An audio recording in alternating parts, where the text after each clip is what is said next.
Good morning. Good morning. I don't believe you. That was an insincere good morning. Let's try it Well, again. no, I don't want to be too peppy or too happy or too dancy or too. You've just taken it to a Make Joe's head unreasonable explode. angle. Unreasonable angle. How you doing? Good. How are you? Good. There's a shit ton of things to talk about today, and I'll give you first strike as I normally do. Is there anything that was on your melon that you want to throw out there first? There was one little thing. Okay. I was feeling a little spicy this morning, and I know the other day we were talking about, or maybe you were talking about like Uber, ride shares, things of that nature. Yeah. And everybody knows, I think, that when you use something like Uber, you can rate your driver. You can, so many stars. You can leave a review of your experience. But I don't know if everybody knows, at least they used to. I don't know if they still do. But Uber can rate their passengers. Mm-hmm. And you could have a score as an Uber user. And I like that idea. And I feel like we should implement that idea in other areas and other businesses. Yeah, for sure. Like, as a business owner, would you not love sometimes to rate the customer and be like, 1 out of 5 stars would not work with again? Yeah. Hey, did you ever see Black Mirror? Black Mirror? Black Mirror. No. They did an episode, and this is how we get the social credit score. We start ranking people and their interactions with other people, commercially, relationally, and whatever. And it's dystopian. What you think is going to happen because of that good idea is not what you want or intend. I know. I mean, I sort of like thought about it in my head. And at first it sounds great. Like, ooh, I'd love to not have to ever deal with this person again. Or I'd love everyone to know what they're like and give them a warning. But then if you're rating each other on every little thing, and then maybe they get salty because you left them a bad review, and now you have a bad review, and now you have a bad, and I could see it getting out of hand. Yeah, well, very easily. Consumers are in the driver's seat, and so they create a bunch of really bad ideas with great intentions, but when they actually reveal themselves in the real world, they are not great. So we'll take one. We'll use Uber as an example. So women are like, I don't really like getting paired with male drivers. I feel uncomfortable getting in someone's car. And would you just give me a preference that I could select only to be paired with women drivers? So on its face, it's like, okay, well, we're catering to a fear or a security issue with someone. Take it to its conclusion, right? So now are all preferences weighed the same? Like, is it that women, a secure feeling, men want to take care of women and make sure that they're protected? So like, yeah, that's a really good idea. But now what if I don't feel comfortable being given a ride from a black guy? Can I prefer to have white service only? If it's a fear and I fear for my safety, should that not be a preference? So discriminating on gender and discriminating on race. What about Christians? What if I only want Jewish drivers? Should I be able to pick and choose and be able to say, you're a Muslim driver and I don't feel comfortable being in the backseat of your car? Should I be able to swipe to have non-Muslim drivers? And you take it to its absurd end, right? And you can see where, even though the one that benefited you seemed like a really good idea, what was in your head, what if the discrimination was then pointed back at you and now you are discriminated against? So let's just say I have a fire and I open the put out my fire app and I say, please send only male firefighters to my deal.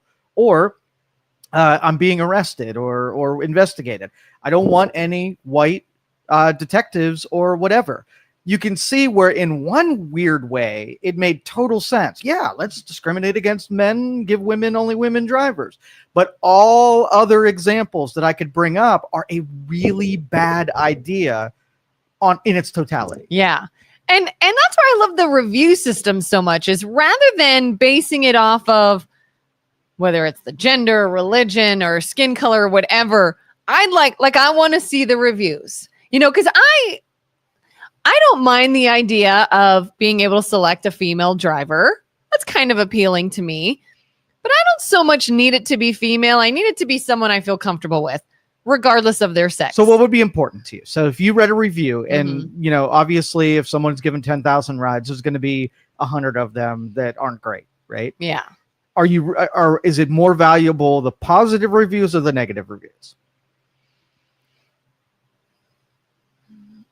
I guess if there's negative, I want to know what it is. Okay. So what stops somebody that has an axe to grind just to say whatever they want about somebody and totally hose them? Because that Yeah. never, hosing people from a character standpoint never happens on social media. So why would it happen Yeah. in a review section on a product or a service, right? Yeah. And are they valuable if you know that there's no gatekeeper on what gets in there? Now, if there is a gatekeeper, how do you know the gatekeeper can be trusted to not be take all the negative reviews and make them go away? And now you get a false sense of that security, right? Yeah. There's a lot of trust that has to happen along the road, and I don't trust any of them to do anything. I like the chaotic nature of Wild West, right? And let me be the arbiter to read through and add probabilities to whether or not I'm reading something that's just coming from axe to grind versus whatever. So if I was in your cupcake restaurant and your cupcakes were awful and blah, blah, blah, and I'm like, okay, well, anybody can come and do a drive-by rating about the end result, but give me some believable context about the interaction, who you spoke to. Make it feel like you were actually in the store and you're not some ex-partner that you just don't like anymore. And like, I'm going to give you a 1 star because I don't like you. But the consumer then has to be intelligent and weigh down through all the data, which I don't trust anybody to do that. So you're in this circular impasse. And when I was in business, you know what my process was by picking customers and people to deal with? Referrals. Somebody I knew that I trusted wouldn't bullshit me, and I believed them, and everybody else, I was suspicious that why are you telling me this? Right. And so if I go to Google, do I know Google? Do I trust Google? Do I know their algorithm? Do I know what goes into it? No. So it's a data point, but it is a really low leverage weight data point. So if you say my shrimp scampi had bugs on it, I'm not going to believe you because I don't know where it came from and what your math was on establishing that was legitimate. You know what else I could totally see happening too? If we went to this system of everybody got a review for everything, does that mean everybody now starts asking for tipping? Like, did you enjoy your experience today? Could you feel that out? And what? Okay, so that's an important question because, like, what if there are people, like, let's just say you had a rating system called like the Business of Better Bureaus, right? And they allowed certain people to pay a fee, right, and immediately go a tier above other people. Now, if that fee went into extra scrutiny and you had lots of interviews and they would keep tabs on you and it was sort of like an auditing system, that'd be a different story. That's a service of discovery, right? But what if some people can go to Google and say, I'm going to give you $1,000, and they're like, you're an instant 5-star reviewer. Now you have a corruptible system, not only corrupted as in you can put negative stuff out there without anybody paying attention. You can also buy your way into better reputation. Right? Which is a consumer, you're like, you shouldn't be able to do either of those things. Yeah. You can't trust anybody. Right. Except for personal, like the overall theme, whether it be religion or politics or governments or whatever, right? Knowing the people that you're dealing with, buying the products from people who you can walk across the street and punch them in the face if you're displeased is the only way. If you deal with an unknown person, they have a lot of leverage on you. They can concoct a complete manipulation about who they are and what they sell, and they can get you. Yeah, and I feel like the whole like business consumer dynamic is, I guess a lot of people would think it's swayed towards the consumer. It is. It 100% is. Yeah, but at the same time, that's bullshit. Like, as somebody who has worked with the general public in multiple aspects, have you ever adopted to the belief that customer is always right? No, customers Thank rarely God. right. They're never right. Yeah. They're rarely right. And sometimes they're so wrong that you almost want to be like, I'm breaking up with you as a customer. I do not want you to come into my business again. You are more hassle than you are worth. You cost me money. You like, and that's when I'm just like, at what point I feel like everybody thinks the customer, the consumer is this person, I don't know, to like bow down to. You don't want to look bad in front of them. And I say, screw that. I feel like more businesses should be able to communicate and be like, don't ever work with so-and-so. Don't ever deal with them. They're going to waste your time, your money, your effort. Yeah, it's patronizing. And we cater to the customer because they have larger volume than businesses. So to keep them happy, you patronize them and then they feel good about it. So you have truth talkers. Like, we say a lot of inconvenient things for everyone. They happen to be true, right? Mhm. Most of them. But it's hard to hear some of them because it makes you think, and you're either going to do one thing. You're going to wall it up and say, no, customers are all right. Okay, fine. You believe that. It's not true. Yeah. Right? If you were right, you wouldn't need the cooperation of businesses to fill in something that you can't do or don't want to do. Yeah. You're very rarely right. And you have this adversarial relationship with business, right? Mhm. And that guy on the wall, the reason he's on that wall, do you ever wonder? Einstein. Einstein. Einstein. He's German now. What was he? Wasn't he Albert Jewish? Einstein? Probably. Yeah, Einstein would be. Oh, then that's real bad. Yeah. Way to go, Kelin. Listen, so Albert Einstein. No, maybe he was German. I don't know. I'll look it up. I don't know. Somebody anyway, tell us what he he's was. on that wall because if you read through, Albert Einstein.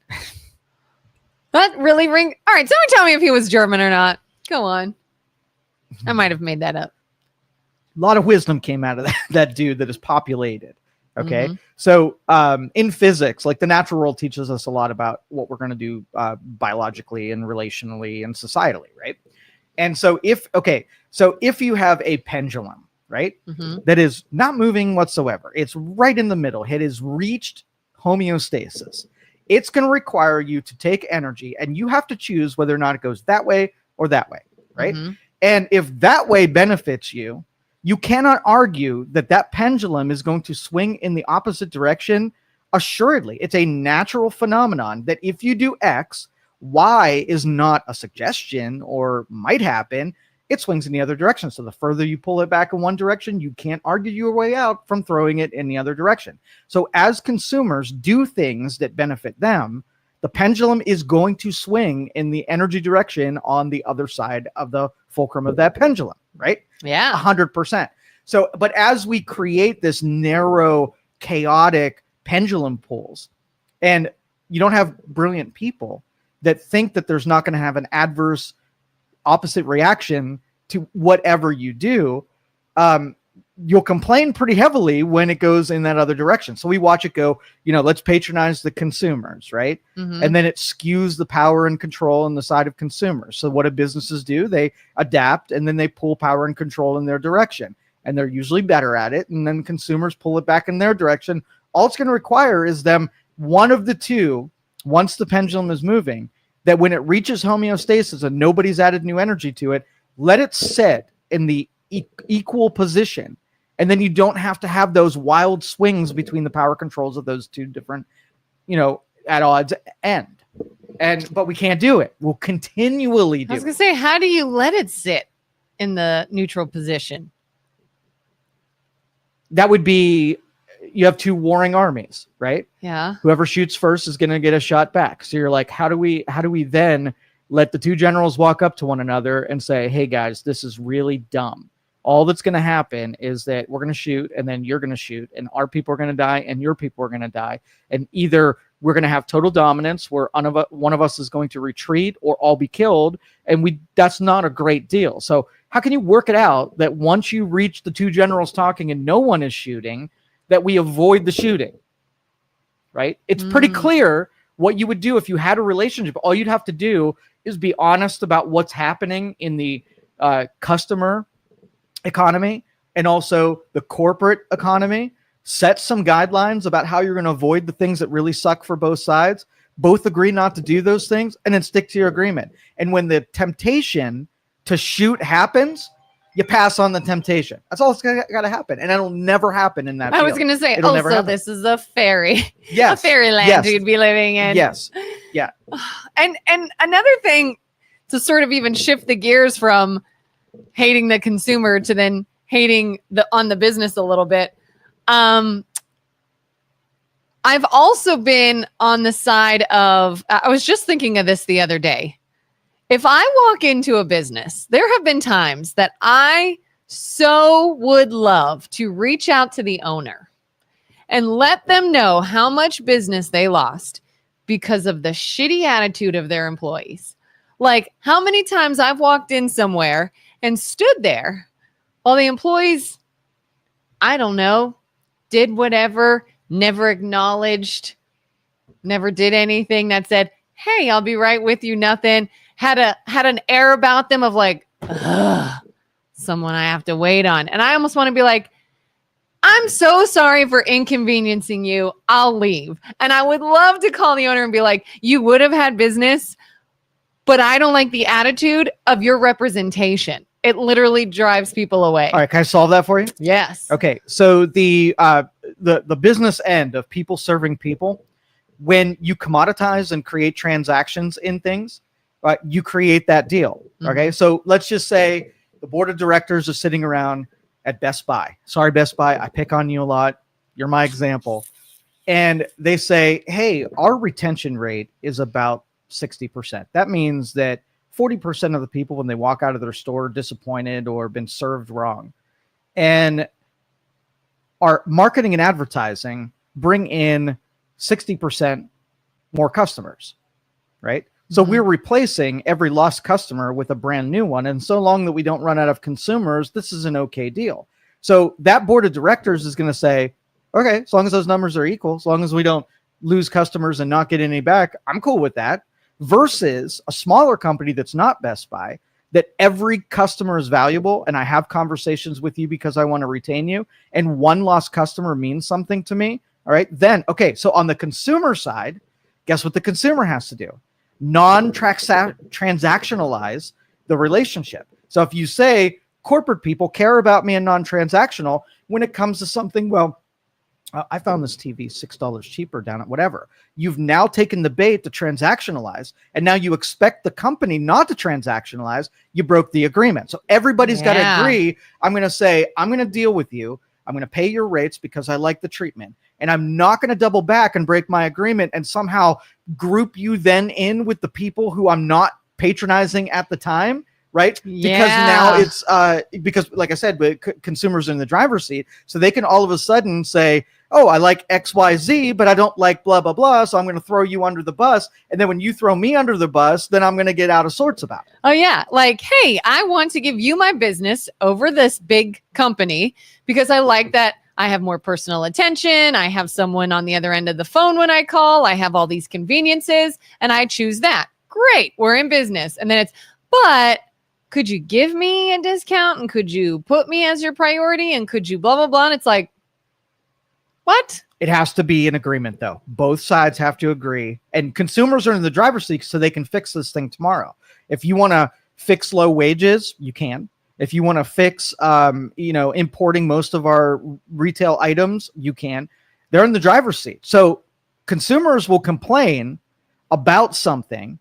And then when given the opportunity to solve that problem, they'll have lots of reasons why they had to do that thing. Or the parking was worse, or I didn't get the proper price, or I had to wait 5 minutes.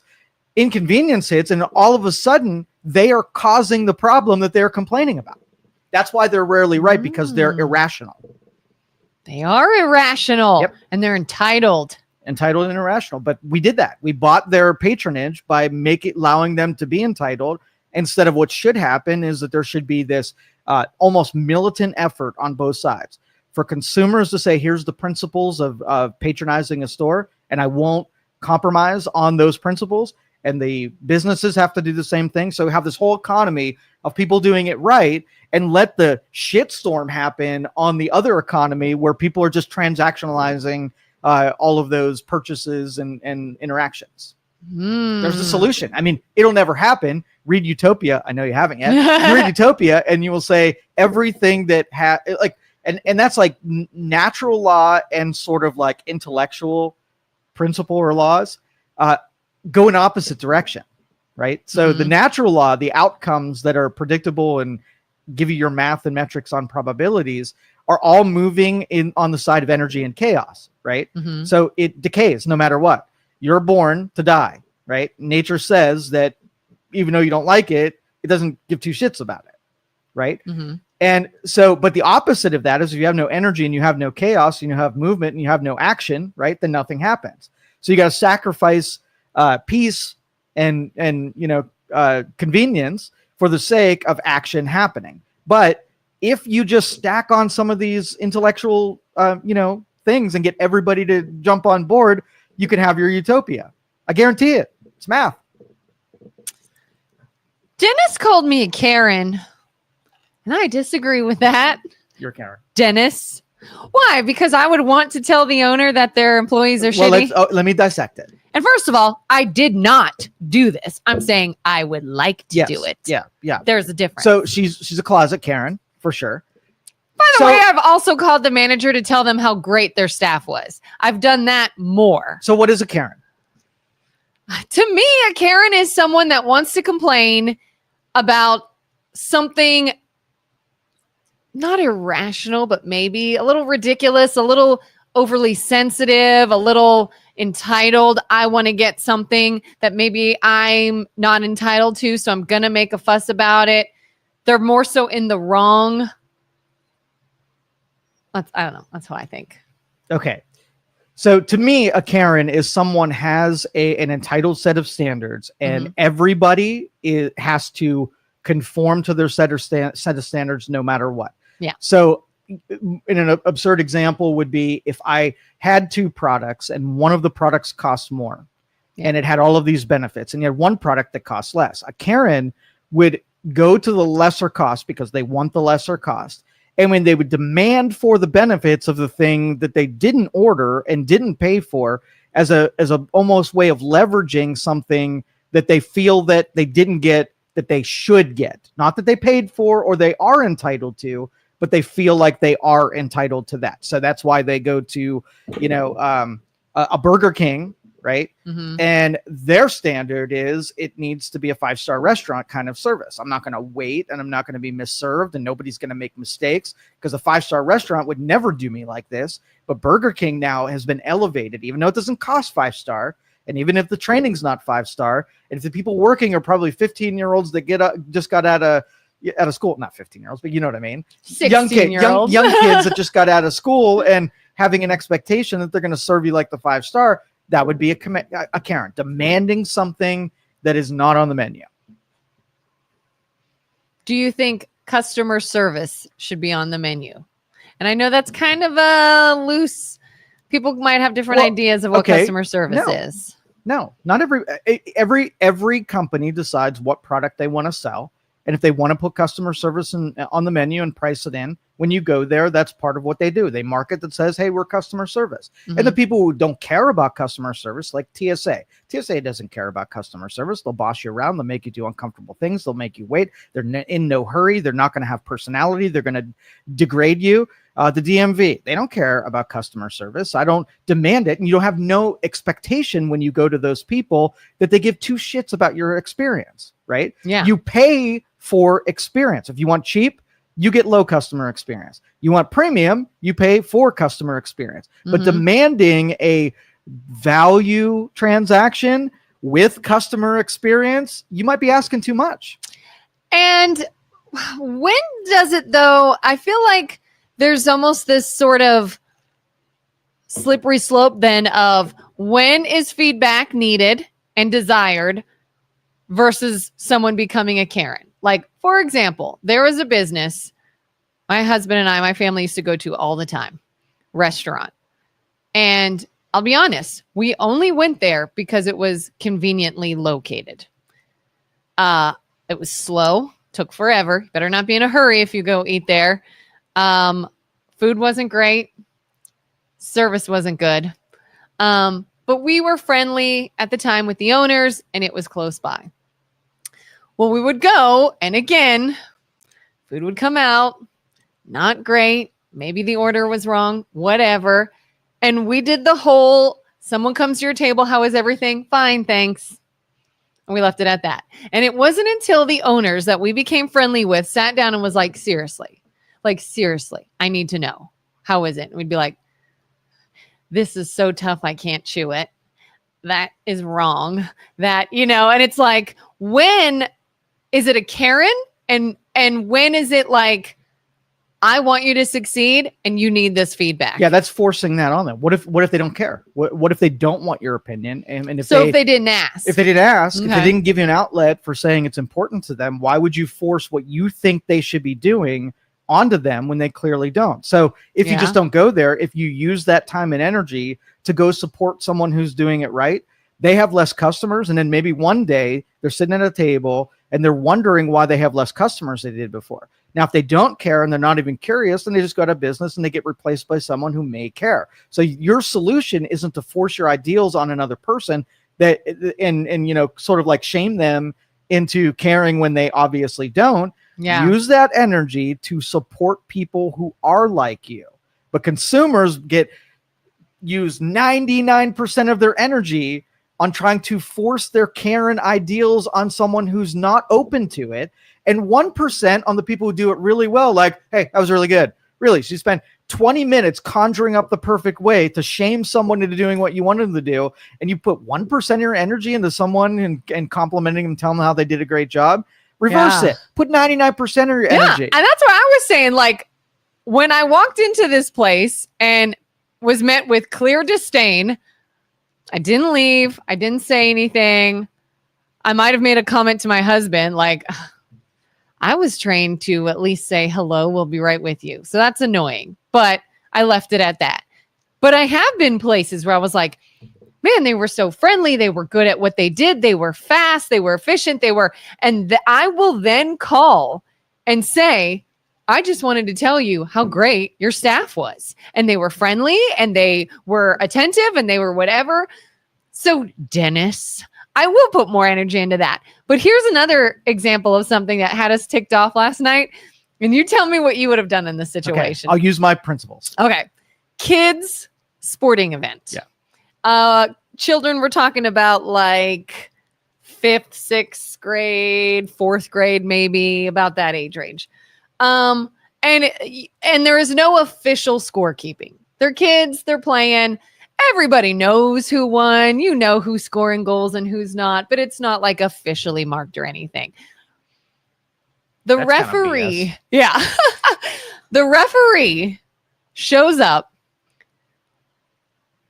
having just been at their own practice for their own sporting event. Older kid referee reffing the younger kids. Sandals, not even footed tire that they can run and keep up with the sport. Somebody scores a goal and the ref missed it, didn't even see it. So there's an argument now on did it count or not? And the ref says, I don't know. I didn't even see it. Just kind of lazy reffing, not calling things on some, calling on other. Just like, all right, this is ridiculous. So at the end of the game, some of the parents are a little annoyed. Not annoyed as in complaining and making a scene, but just like, what's the point of even having a ref at this point? That is true. And then we find out the ref is paid by the teams that they are refereeing. Right. The team pays them to come and ref the game. And the ref, who's in sandals, who can't even keep up, who's half-assing it, who doesn't even know what the score is, then says out loud, this is recreational, whatever, it doesn't matter. And I say to that, then why are we paying you if it doesn't matter?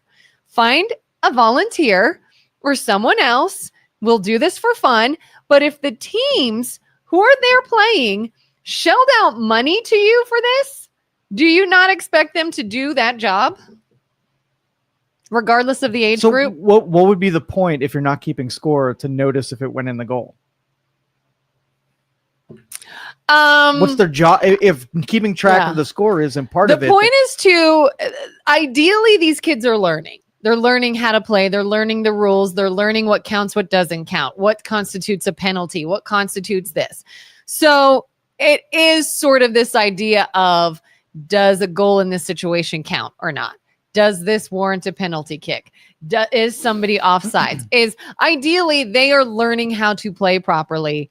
And so, yes, people are also keeping score. My suggestion would be take the sport serious, make it competitive because that's what it is. Have somebody who's paying attention to the mechanics of what you're doing so they can be taught.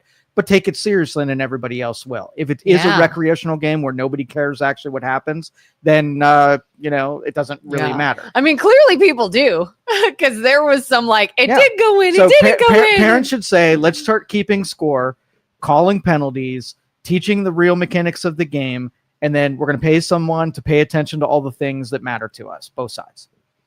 There you go. Solved. So yes, the ref should be putting effort in and actually keeping score. Yes. Make it a real game. I like that. Make it competitive. And then they have purpose, because if you're keeping track, someone has to watch the goal, because the little scoreboard goes up by 1 when they notice it went in the net. Well, don't you think the ref has purpose if they're being paid? I'm being paid to do this. I better do it, whether you guys are keeping score or not. Consumers do a whole lot of being paid for not actually doing something. So I think that die has already been cast. That's already a thing. So, oh, thanks. Dennis says he was kidding. I'm not a Karen, but she really is. I am not. That was probably so loud in my mic. Who's responsible for the refs and communicates what the expectations are to the refs? Yeah. If you put a mission statement that says what they're supposed to be doing, then when they're not doing it, Yeah. But if it's like, hey, we're not counting score, and hey, why didn't you notice that score? That's a little bit of a conflict in mission. Yeah. And what's even funny is my husband helps coach. And last season when he helped coach, same situation. And he was getting frustrated that something was never getting called. There's a clear rule in the game. You don't do this. Opposite team kept doing it, and the ref was letting it go. So my husband's like, all right, I guess we're not calling this. And he yelled to the players, hey, guys, come on, do this, because it doesn't matter. 100%. So position yourselves to do it. And everyone went, what a jerk. Why is he doing that? And he's like, well, you all are. You're 100%. What's it? All I did is say it out loud. We talk about pressures, right? Yeah. How do you offset the pendulum swing on the one side? Is you bring the pendulum back to the other side, and then eventually both generals say, hey, this is kind of silly. We messed up by saying, hey, let's not follow the rules. And then you messed up by saying, hey, let's not follow the rules. We both were on opposite side of the deal. Both is stupid. Let's just agree to follow the rules, and then everybody's happy. Yeah, and then enforce that. Exactly. All right, let's talk Sydney Sweeney. Sydney Sweeney. Yeah. Okay. All right. Tell me what you know. What you really, really know. What I really, really know. She's an actress. Yes. Apparently she sold soap with her dirty bath water in it. And she's playing a boxer in an upcoming movie. And that's about it. What has captured the attention of the media lately? Thank you, sir. Well, I mean, I heard what you guys were talking about with MLO Bros. Okay. I've not heard a whole lot about her. I've heard that she was dating someone and they broke up and now she's single. I've heard that she's bulking up for this new role to play this boxer, and she's put on weight and she's changing her body. So really, I guess her body is the attention. No. That's American all Eagle ran a marketing campaign featuring her in a pair of jeans, right? Okay. And let me show you the ad so you know what I'm talking about. And I'll get your commentary before. Okay. Let me get the advertisement right here. So Sydney Sweeney has great jeans. Okay. And the video version of this, Jeans, and her pulling up the jeans, showing off her flat stomach, a little bit curving up, showing the bust line. Very not pornographic, but it was very enticing. It was sexy. It was very sexy. Yeah. And so what do you think the fallout was? Now, number one is what you pointed out, jeans versus jeans, right? Yeah. Now, American Eagle knew what they were doing. If you wanted to run an ad that basically everybody in America gets to see, you gotta have one part like aesthetics and good messaging. And number two, you gotta have some controversy. And if you can get like really subtle controversy that's not really, and you can double entendre and, kind of use some punishment, that's a good way to pull off getting people talking about your ad. And then when it's evaluated by people who are reasonable, they're like, see what you were doing there. That was skirting the edges. And so it brought a lot of light to whether or not American Eagle and Sydney Sweeney were dog whistling Nazi talking points. Eugenics, right? Blonde hair, blue eyes, genetics, right? Well, I did not take that from it. You did not, because you're not digging for it. Those who are So I'm digging not for a nutcase. waiting for all of the dog whistle messaging in advertisement. I've seen everything from like, okay, well, because we had a terrible marketing era, by the way. Through the DEI stuff, we put a lot of really aesthetically displeasing people on the cover of magazines and on the runway. Things that were not pretty to look at got center attention for the sake of doing it. And so everybody who made the connection between beautiful person, famous person, sell products were like, why are you making me look at this? Yeah. Right? Because we were trying to do the body positivity thing. Yeah. Right? Trying to make fat people, a more palatable thing. You know what I saw once? What's that? And I'm going to get hate from people that do this, but I don't find it attractive. I saw a company, it was a clothing company. They were showing off lingerie, bras, underwear, things of that nature on natural bodies, meaning women who don't shave anywhere. Yeah. And I was like, I in no way want to buy that undergarment. Right. You're not appealing. Your marketing, we took advocacy for social causes and we took marketing and we blended them together. A la Bud Light, Victoria's Secret, Sports Illustrated. These brands had a really good thing going for them when they were just being the 5-star restaurant. They were saying what consumers like. I want to serve them well. And then there's some restaurants who were like, you eat too many cheeseburgers and I don't like you. So when you come in and ask for a cheeseburger, I know that's what you really want and like. I'm going to find a way to make you eat my tofu, right? And if you don't like it, I'm going to accuse you of being an immoral bad person because of your taste. And then those people were the first couple times it worked. And it's like, okay, I'll eat you ever watch that movie where they both think that they're vegetarians and they're eating this vegetarian deal and they finally both agree, like, do you want to get out of here? This is sucky food, that kind of thing. You both tolerated and ate the tofu, even though you didn't like it for a little while. Yeah. But eventually you're like, let's just freaking get out of here and go back to eating a cheeseburger because that's what I want. So those Karens of the world should have been pushing back about being misserved by marketing that were trying to push something into your brain that you didn't want. Yeah, I mean, when you showed me that, I thought the controversy was going to be the whole body positivity message. Right. Like, why do we have to see a flat stomach? Why can't we see the jeans on a heavier stomach? Right. Why do we have to see her boobs? Why can't we see it on somebody with a real body? But the Hitler eugenic, all blonde, white. Didn't see it, right? No. Right. That's really reaching. Yeah. In my opinion. But like I said, that whole group of people who they adopted the whole transgender thing for a little while. And when then that went off, then they just have to pick a new cause, right? Yeah. And the body positivity is sort of the next generation of what we're going to wield against consumers, make them feel shamed for their choices and what they like, and try to force control and, what we think they should be thinking and feeling and doing onto them.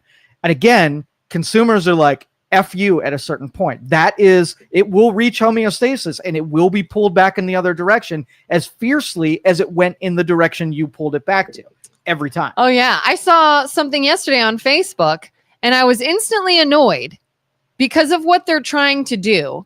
And I'm like, this is one of those things that I'm going to say, I don't like this, and I'm going to be called certain names. And what it was is somebody shared an advertisement for a production of Jesus Christ Superstar at some Hollywood location. Big actors, big stars are in this production. Adam Lambert's in it playing Judas, listed all these other cast members. Guess who's playing Jesus? Cynthia Erivo. Okay. The black woman from Wicked is cast as Jesus. Okay. And I went, what in the agenda pushing is this? That's exactly what you're doing. Like, you could have gone with anyone to play Jesus, knowing how the majority of society views Jesus. Well, okay, this is good because this is exactly what American Eagle did. It just so happened that when they pushed against a certain something, right? Yeah. It didn't bother you. But Yeah, there is they one. want you to feel some kind of way. There was a thumb in your eye. They Yep. absolutely, because I would have never known Jesus Christ Superstar was coming to theater unless it was just controversial enough to get you pissed off enough to tell me about it. And then now I know about something. Because nobody would, because I mean, that show has been put on countless times and it's always, you know, for years that show has been running in all different forms. But yes, now everyone's going to be talking about it because they're like, how could you cast a woman as a man in this role and blah, blah, blah. And that's exactly what I thought is this was on purpose. Yeah, for sure. And that's okay. If that's the product that you bill, right? Then I'm not going to spend any time. Like I'm not going to go see the show because I'm not going to reward that kind of behavior. And my sort of like my participation in something is directly coupled to it. Yeah. I don't feel the need then to destroy somebody from doing something because just like Carl says, I like hairy women in winter, all flavors for all different people. Yeah, no problem. You want to put out a product that I don't like, I'm going to quietly pick somebody who's putting a product that I do like, and I'm going to support them. I don't feel the need to destroy you because you didn't put something together and cater to my needs. I don't think anybody should have to cater to anybody's needs. Go put out what you feel. Now, my only opinion on it, if you and I were talking about it, I'd give you my opinion on it. I wouldn't feel the need to tell anybody else who didn't ask for my opinion because I'm not a Karen like you. But if somebody really asked my opinion, I would absolutely share it with them, right? But I would not feel the requirement to destroy someone because they disagreed with me. If that production said, Kelin, we had a couple of these showings that we didn't have a full house.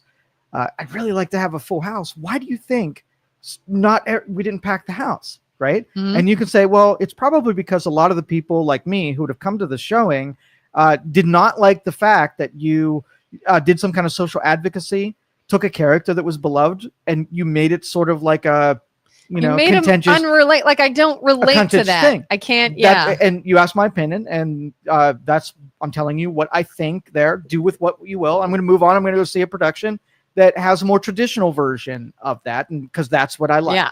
I like traditional. Somebody else was like, "Ooh, you put a Jewish black midget as Jesus Christ Superstar." They really like when you push on social norms, and they'll go see it because you did that. Yeah. Cater to your audience. Like if I go to see The Little Mermaid and Ariel is not a mermaid, right? I'm not going to relate to that. That's exactly right. And that was just like being misserved wherever you were. And they're either going to care about you sitting in that seat or they're not. And either they're going to care about your opinion as to why you did it or they're not. And just spend your time supporting people of like mind. So what do you got to agree on? Yeah. All right. Let's talk about rebellion, right? Because this rebellion. Would you consider yourself a counterculturalist? Probably not. Well, in general, no. I don't know. Okay.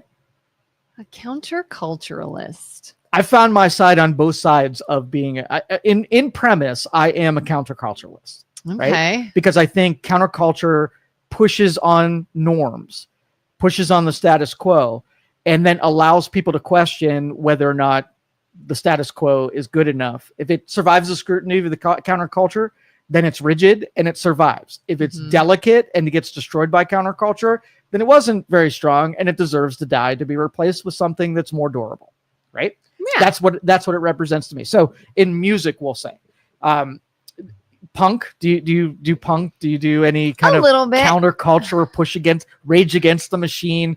That kind of thing. Yeah. All right. I think musically, it's very important. But I was watching a documentary on Simple Plan.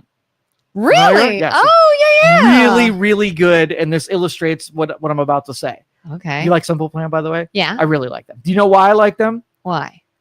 Number one, okay, so let me do some storytelling about where they came from. So they started as a punk band, right? And punk bands were about, I'm confused and I'm angry and aggressive and I'm going to not Teenage even have angst. Yeah, and I don't care what you think. I'm going to do what I want and you're going to appreciate it and right? Yeah. Rebellious spirit.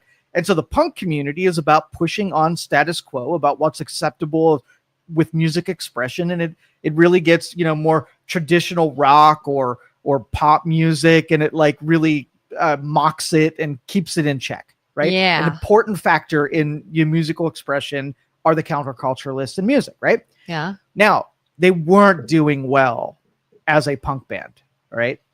Their sound wasn't right. Their lyrics weren't right. Their expression wasn't right. They weren't as accepted as other counterculturalist punk bands.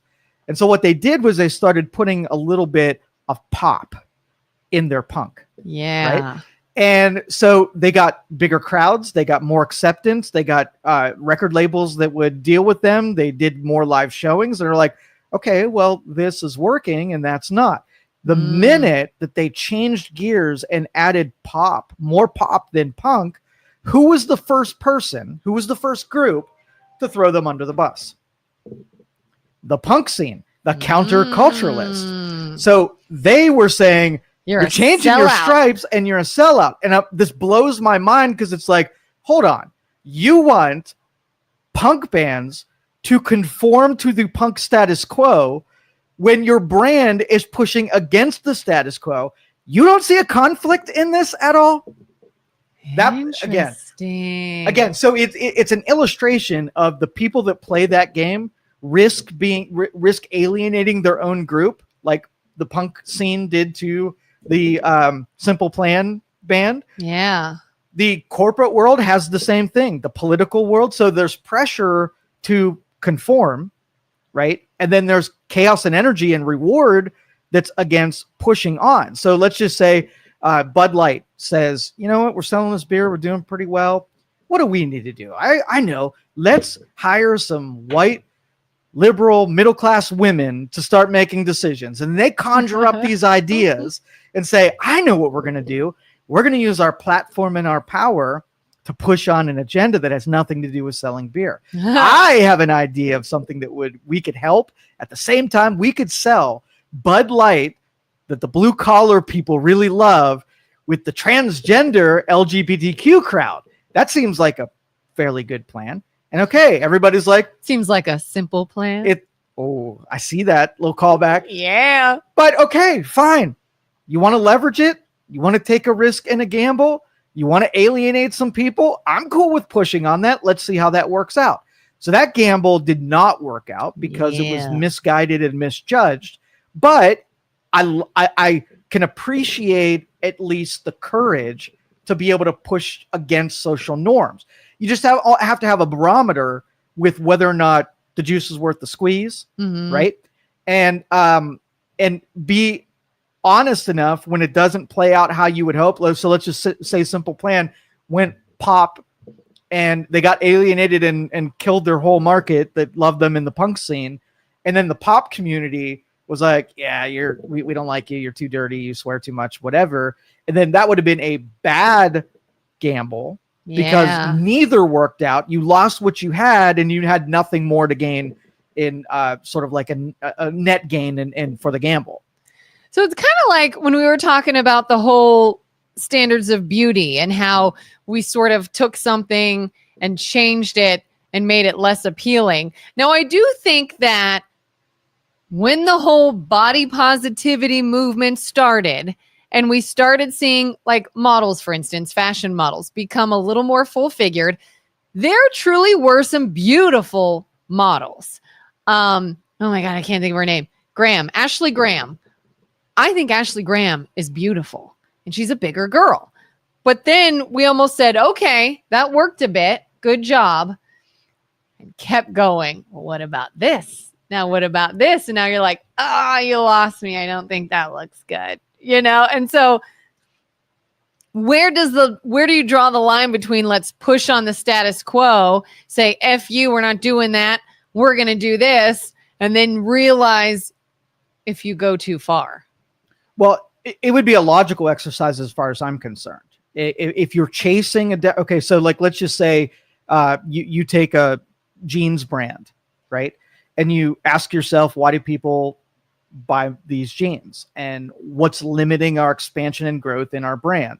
And how can we adopt in new people without losing any of the Best Buy argument that we had earlier? How do we get new people in while maintaining what we already have? Anytime we do something outside, we risk losing something that we already had. Make sure that what we're going after would give us a net gain in what it is that we're doing. You know, you're taking a risk, and you know that there's something to gain if you pursue it correctly. So if, let's just say, you went after a larger bodied person, right?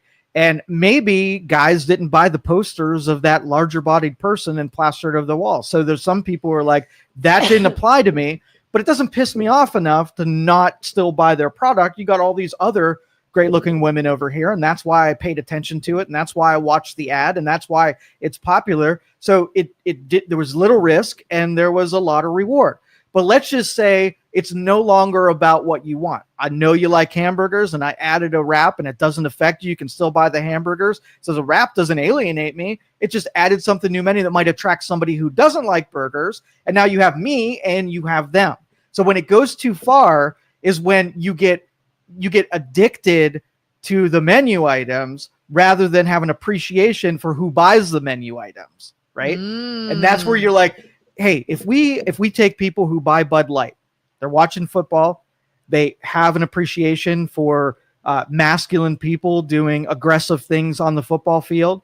I'm going to put this idea in front of a group of the people who buy our product, and I want to hear their ideas. I want to hear their opinions. I want to hear the mockery when it's not happening. And if all of my people are like, this is really dumb and this is not going to make me buy beer, and I lose a lot of those people. And not even going to the canceling part of it, where who cares if people boycott your product? Let's not even take that into consideration. Just losing them because now I don't, connect with the Jesus Christ Superstar anymore. It's not for me. And you don't hate them, but you just don't go see them anymore. Yeah. How do you feel when they use the term brave? You're so brave to do that. You're so brave when you're like pushing on some sort of social norm or status quo. Is that brave, do you think? Or is that's just my marketing agenda? We've changed the definition of brave a lot. If what they say and what I can constitute brave, that's not a lot of that is brave things. Yeah. Oh, we got a long comment. Good. Scott says, I bet Joe puts his Christmas lights up Halloween night. You rebel. I bet Joe has no holiday decor whatsoever. That is correct. That is correct. Kelin, I don't believe you're a Karen. Joe's data points are skewed. Thank you, Jerry. How about you have Karen tendencies? You're not a full-blown Karen. Don't have your Karen card, but you have Karen tendencies. Maybe I don't act on my Karen thoughts. You have Karen impulses. Because of you telling me that you wanted to tell somebody about it, it let me know that there's a Karen brewing. And so long that you don't flirt with that Karen, it'll never be revealed. And no one would ever know that you have Karen tendencies. And I think it's the bias I carry, because anybody that has been in their position, them meaning the workers that annoyed me, knows how it should be done. And when you see someone not doing it, it's annoying. That's not fair. It is fair. You don't get to decide how it should be done. Yes, I do. No, if you want to have a hairy armpit, flat chested, one piece wearing, I didn't decide how it should be done. I would bet money. The owner and manager has told them it should be done this way. Don't bet money. They don't. Just ask them. Instead of sharing your opinion, saying, hey, I have some data in my head. Would you like to hear it? And if they're like, nah, data's no good, I don't really care about it, then don't share. Or wait to be asked for that opinion. You can't like emotionally rape people and have them hear something. Did I push it onto them? No. Did I say anything? Nope. That's what I'm saying. You're not doing those things, but I can see they're bubbling. I reined it in, but I did. And I said it to my husband, I was like, back in my day, I would have said, hi, I'll be right with you. Welcome. Something, not. Yeah, that's it. Like you're keeping it in customer service person. You're keeping it in check, and I really appreciate your willingness. Thank you. Yeah, I tell myself to shut up all the time, like a lot. what I want to say and whether I think it carries any value and the risk reward. And, I do those calculations of like, yeah, you're going to shut up. I've had to teach my kids something I learned where if you're going to say something, first ask yourself, is this helpful in any way? Is this helpful or is this going to be detrimental to something? Rainier has a long comment. Okay, a message to school superintendent. Yeah, you just read that. A message to school superintendent Bachelor. It wasn't because students fell behind academically during COVID. There's been no learning taking place in the Youngstown city schools for over 30 years. The entire American secondary school learning distribution model has failed. Brick and mortar face-to-face learning cannot keep up with the technology-driven learning, period. There's too much information that a modern student needs to see in order to be competitive. You can't deliver that large amount. Absolutely. Like I was just ranting about this, and I will tell you, and I don't think the Trump administration is going to give me the gift that I hope they do, but I'm so hopeful that they do. Our freaking schools in the United States should be amazing. Do you know why they're not amazing? Why? Two important things of the school system is number one, catering to the lowest denomination. It's more about taking your dumbest students and making sure they get something rather than developing your smartest students, and taking those dumb ones who don't want to be there and jamming them in the same room with you diminishes what those upper crust kids could get by averaging down what's even possible with what a teacher could do. So we need to separate the dumb and the smart in our schools. We need to have a dumb kids school. Didn't they used to have those? Were there remedial schools that separated out the low learners and the people who didn't really care? I mean, there are classes where people with learning disabilities. Yeah, it's not a learning disability. I think you're talking about who's putting an effort and who is not. Like, do you want to be here? Yes, no. No, I don't really want to be here. Cool. You're going to go over to the other room where we kind of just manage you, give enough figures and facts. You're facts. just going to be disruptive and you clearly don't want to be here and you don't care about anything. Get out of here. Correct. You're in a separate one where it's more of a, bars on the windows and a warden is managing the kids and just keeping so they don't kill each other. And they get the bare minimum of rations of intelligence so that they don't turn into a criminal. So that's your school for just not making people criminals. Yeah. And then you got the school of higher learning where you take the percentage of people who try hard, want to be there. They have the capacity to do it. And all they need is a skilled instructor who takes innovations in technology and actually develops kids. And maybe you have intermediates in there where maybe you have somebody who doesn't care but still has the capacity to do it. Maybe you try to convert them. Those will be your conversion therapy schools. So you might have 3 different types of schools, and you know which one you have to fight to belong to. If you don't try, you go into the one that just makes you into not a criminal. If you try hard and kick ass, you go to the one that's going to help shape and develop you. Yeah. So it's like, just because you're performing poorly, but you're trying, doesn't mean you got to be outed. It's just, you can say here, you're putting effort in. Let's work with you. But we're not going to put that effort into someone have a that's list not. of what gets in the way of higher learning. And it's not necessarily the score and goals, right? You don't have to be on the high academic ladder. But what gets in the way of really smart people from learning something that day rather than watching the teacher manage someone who doesn't want to be there? Yeah. That person gets the shaft and they end up spending what they could have done in 2 years. It takes them 12 years to hit because teachers unions have put a lot of unskilled teachers that manage kids. They got great grievances against what they're being given, but the teachers union keeps really terrible teachers that mail it in just as much as some of the students do. And that's why I think first thing is separate the schools so that we don't have dumb people mixed in with smart people. And then number 2, you get rid of the Department of Education or local departments of education or the teachers union. Sorry, not Department of Education, and dismiss anyone who should not be instructing other people post haste. I don't care about your tenure. I was just going to say, should you do away with tenure? Totally get rid of tenure. Yeah. You want to be the best in your field. I want schools to go out in the private industry and poach a teacher that comes in and gives an instruction in what they do for a living to teach kids. Because obviously if we're sculpting kids to be professionals and develop skill sets and have specializations. We go get people that have those specializations, and they're the ones that teach. I don't want theoretical teachers. I want innovators teaching kids. Yeah, almost like, why are you in this position? Because I've seen a lot of people that become teachers because they want summers off. Yeah.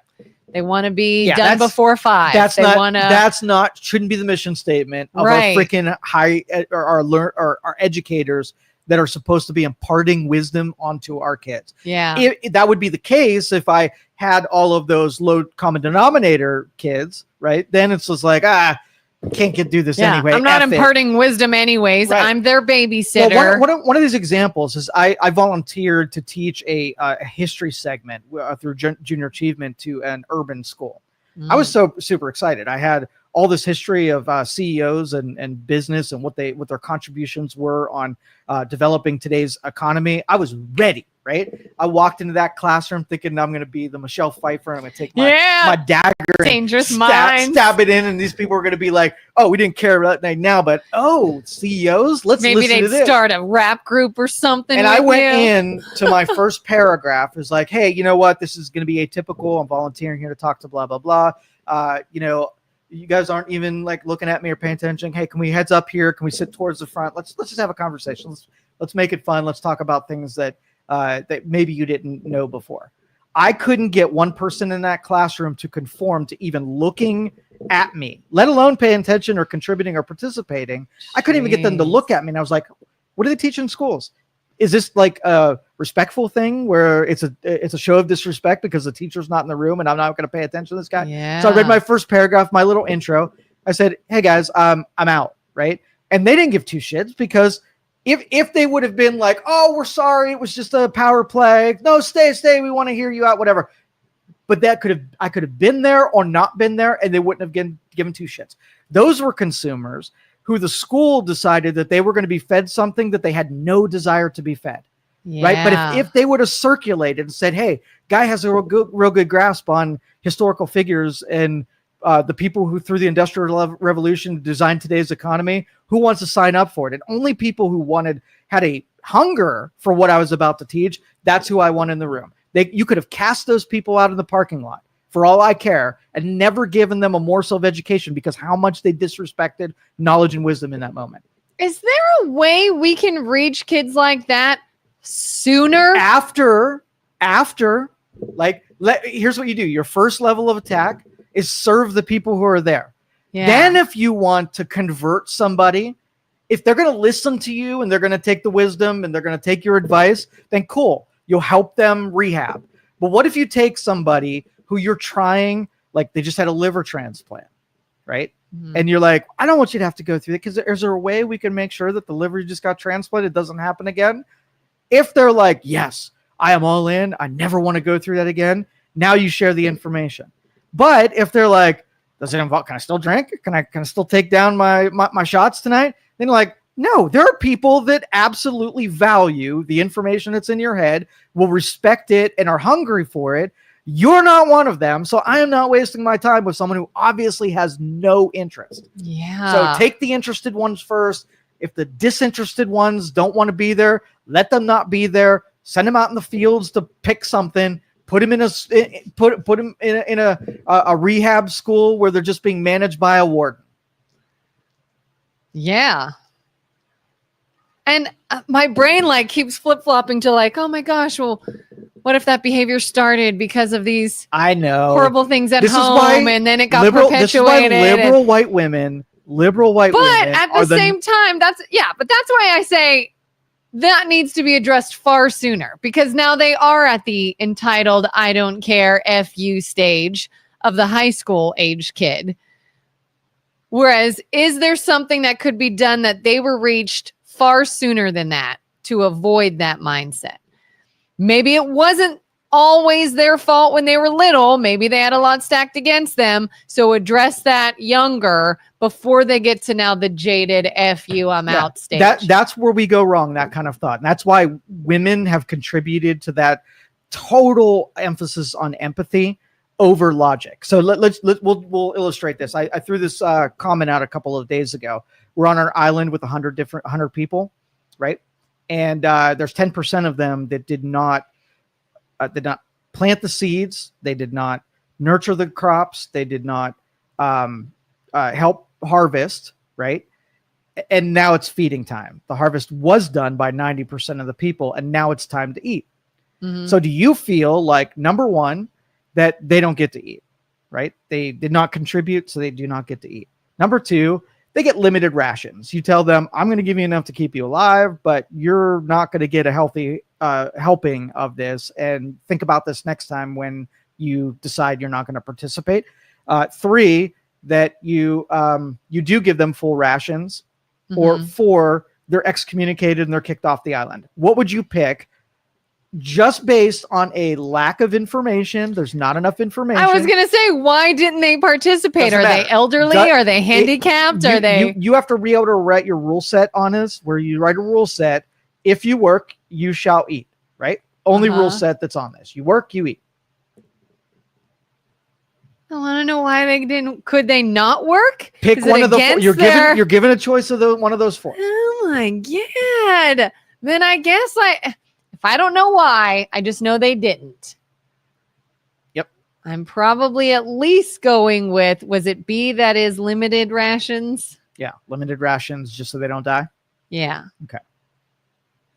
All right. Why? What would you pick? Oh, they either excommunicated would be the number one, because did you ever help your dad when he was doing stuff when you were younger? Yeah. Okay. You were a helper, right? Yeah. And as a kid, you're limited as to what you can do, Yeah. but you knew you were required to do it. So you get curious about ways that you could be sort of like a help to. You might not be wrenching on it. You might not be wiring it. You might not be doing any of the practical things because of your limitations, but you get super curious as to how can I still, even though I'm a limited capacity, still, when you think of the action, you can say, oh, they were there and they helped as much as they possibly could, right? Mhm. It puts the onus on the person who has the limited capacity to figure out a way so that when it comes to Judgment Day and you don't get to eat, that somebody can remember that you did something to contribute up to your limited capacity, right? So if the why, again, the huge emotionals took the leverage off the people, that if you had a broken leg and they were you can't harvest, you can't plant. Now it's on you to say, I got to do something.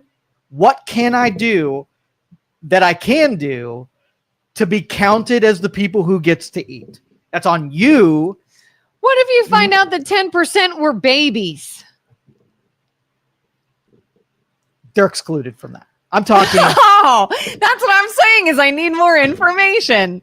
people who could help in any capacity chose not to help. How about that? Okay. Well, that's a totally Yes. different story. Yes. Yes. Then I'm going to feel some Now, kind what of if way. what if the citizens, emotionally compacted citizens, decided that there were some things that, even though you didn't try, you've got really great reasons to it. So let's just say you've got a cold, right?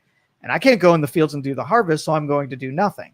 My objection would be you chose nothing, so you don't get to eat. You might not be able to do the thing, like, young Kelin trying to help her dad. You didn't do the thing, but at least you were there, right? You showed that the people who could, you were in support of. That was my point. That makes me think of a instance last weekend. We were helping a neighbor move, and they had a couch in their basement that they were about to just sell the house with the couch in it. That thing was stuck. It was stuck. It was an angled couch in a very narrow basement stairway. They put a hole in the wall getting it in, and they're like, this thing will not come out without multiple holes in the wall. And so my husband and two other guys working were like, we're getting this freaking couch out. And who cares? Put a hole in the wall then. You've already got two holes in the wall. If you want the couch out, we're getting the couch out regardless. And I knew there's nothing I can do. I'm not strong enough. There's not enough room for another person. They're going to do it. And I'm just standing there. So I was just like, oh my God, you guys are so great. Oh, you've got it. And I was like, oh my gosh, you're amazing. I can't believe you did it. You're almost there. And I was like, well, I can at least cheer them on as they're struggling.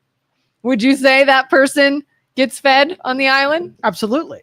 Because they get remembered as someone who wasn't looking for a reason that they didn't have to help. they were curious and inventive in ways that they could help in all of their capacity. And I made sure all the kids stayed away. Guys, out of here. They're coming through. You don't have to do out. the thing that those people are doing. They got it under control. But if I'm holding doors, making measurements, doing things that help plan and make things easier, or even giving moral support, that would all be, you would be remembered as someone who was in the effing room and took on like a time investment to be part of it, and as much as you could do to contribute to it moving forward. So I would count you for sure. Yay! See? I get to eat. Yes, you would get to absolutely. All right, let's talk about the tsunami. Oh, God. How freaky. My husband just told me about this last night. Yep. Is it a sure thing? Is it just a possible thing? Oh, there is Hawaii has gotten some of their low-lying areas have already been flooded. There are areas of Japan, Alaska, and then the Western Seaboard that are also going to experience a little bit of flooding. By the time it gets there, it is, probably diffused a bunch, but they're going to see that tsunami for sure. Can you explain what exactly a tsunami is? Yes, it is so when you get an earthquake, it creates a disturbance in the oceans. Okay. Uh-huh. Did you hear about Lake Erie the other day, by the way? No. Okay. So Lake Erie, there was a west to east wind that was sustained like 60 or 70 knots or miles per hour, whatever it is. And it flowed in the wind was carrying the topside water all across Lake Erie. And it actually, the westernly side of Lake Erie dropped 2 foot, okay, in depth. And the easternly increased. So you can picture the wind as this big body of water has sloshed the water in one direction like a water in a bucket, and then sloshed the water back in this big bowl that is Lake Erie. Dang. Right. So that's a lot of energy to be able to move those, trillions of gallons of water from one side to the Lake Erie to the other side. So if you get a disturbance on the floor of the ocean, you get displacement of volume, right? Which basically, let's just say at the bottom of the ocean, I lifted the floor up. Well, what's that do on the top side? It lifts the water up. And so if you get vibrations or you get energy that gets dissipated, it's almost like if throw a stone in it, you get ripples. Just multiply that by a magnitude more than a stone. So it is quite literally an enormous wave. Series of waves. Displacement of water. So you get water that's moved from one area to another that wouldn't have happened just with regular tides or something like that. Wasn't there a movie years ago? It had Naomi Watts in it, and they were like vacationing in Japan or something in this enormous wave. Wall of water. Yeah. Yeah. Yeah. If you had like that's like what I picture. Yeah. If you had an impact, like a big meteor hit and displaced a bunch of water, it could create a nice big. So that's kind of what I envision. Yeah, it's not that. This all over. No, not a catastrophic, wipe an entire continent off the earth kind of tsunami. This was like flooding. 12 foot of water, between 6 and 12 foot of water displaced from the earthquake site outwardly, and anybody that came in contact was going to see those ripples. Okay. So I have dreams about that. I have dreams that a literal sky high wave is coming. Yeah. That's not what these people are seeing. Okay. When you said, there's flooding, I'm like, I really think I'm picturing the wrong thing. But that's freaky. Mm-hmm. The biggest earthquake since like 2011. So Joe's prediction, and my son and I, we visited Yellowstone a number of years ago, and we took a lot of interest in the caldera that is Yellowstone National Park, and started thinking about this supervolcano, and if it ever decided to erupt, like what would life be like? And are we sitting on something in really close proximity to us, a potential extinction event, right? Yeah. But all of we noticed that. Have you noticed, by the way, when you were younger, did you ever hear about the Northern Lights?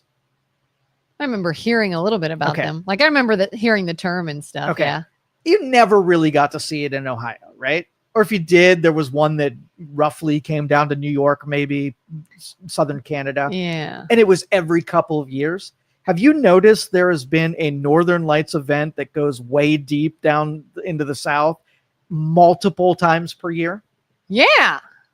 Like people here were even talking about, oh, you can see the northern lights. You can see the northern lights. Yes, why is that a thing now? That is a recent phenomenon because we're entering or have entered a very active sun cycle where there's a lot of activity on sunspots, solar storms, solar flares, things that project energy towards the sun down to Earth, right? That does not have it does not have a lack of consequence, right? There are things when energy, our atmosphere does a lot of dumping out that energy so it doesn't make its way down to Earth. But when you connect it with other activities that are happening, both, with storms, right? You dump energy in there, you get a lot of storms. I know the environmentalists and the left want to blame global warming for a lot of what we're experiencing storm-wise, but you can't disjoin it from all the solar activity and what's happening, in the relationship between Earth and Sun. It's not our geo-weathering something or other. We've also entered a very a geological active point, right? So we're entering solar active, geologically active, and volcanic. It would be coupled with geology, but still very, very a lot of volcanic activity. Do you see sort of like the writing on the wall, right? So July 7th, the Ring of Fire, there's a couple of areas in the United States that have a lot of activity. And Hawaii is famous for having a lot of like active volcanoes. But on the larger scale, they're pretty gentle.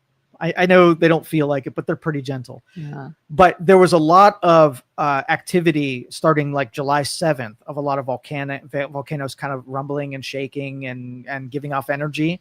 And so my son and I are paying attention super close to see as this stuff all comes to fruition. If we have a lot of earthquakes and there's hurricanes that spout off and volcanoes start erupting and we get a lot of seismic activity, right? Are we being, is this coding and giving us the telegraph is telling us that we've got some bad things that are in our future? Are we in end times?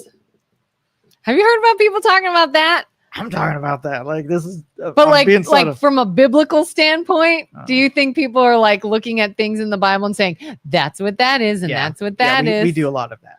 I don't do a lot of that, but we do a lot of that as human beings. But you think it's end times as though the earth was always capable of doing something like this. It's only natural for the earth to shift and do things, and here it comes, kind of thing. I think there's probably been 100 extinction events, and we keep coming back, building up to a certain point, experience an extinction event, everything goes down, we got to start all over again.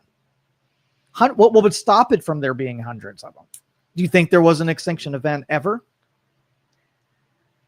I feel like, wasn't there with dinosaurs? There was in dinosaurs, right? Yeah. So if we got one, if we had an extinction event 1 million years ago, we'll just pick that for rough math, right? Mm-hmm. We know that there was an extinction event 1 million years ago. The Earth is 4.6 billion years old. So then all we got to do is figure out how often, what's the probability there are enough dangers within where we live that extinction events are pretty common. Mm-hmm. Have they happened in other planets? Have suns enveloped their orbiting planets? How many times have, people just killed themselves off? Do we have meteor strikes? I mean, all of these things that can constitute an extinction event, all of those things exist. It's just a matter of how often that they're likely to occur. And in 4.6 billion years old in the age of the Earth, if the most recent one looks to be that it was 1 million years ago. So how many 1 millions go in 4.6 billion? That's 4,600 extinction events that could have happened over the life of the Earth. Why not? How do you just know that? My brain went, I don't know. How many 4-point-something billion, cotillion? You lost me. It's too big of a number to comprehend. Okay. All right. So anyway, so if we had an extinction event today, then somebody in the future can say, okay, well, extinction events happened. The dinosaurs was 1 million years ago. And then all of the earthquakes and volcanoes, we had a mass extinction in 2036. 1 million years, every 1 million years, we get an extinction event and life gets repopulated, reconstituted, and human beings take a couple of 100,000 or 1 million years to come back again. And then boom.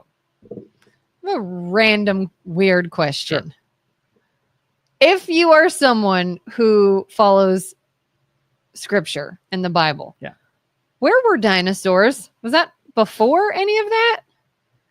Chronologically, Yeah. I went to that ark, right, down in Tennessee. And in that ark, The Ark? they rebuilt that ark. It's a museum. You've never been there? No. Oh, there's Noah's Ark.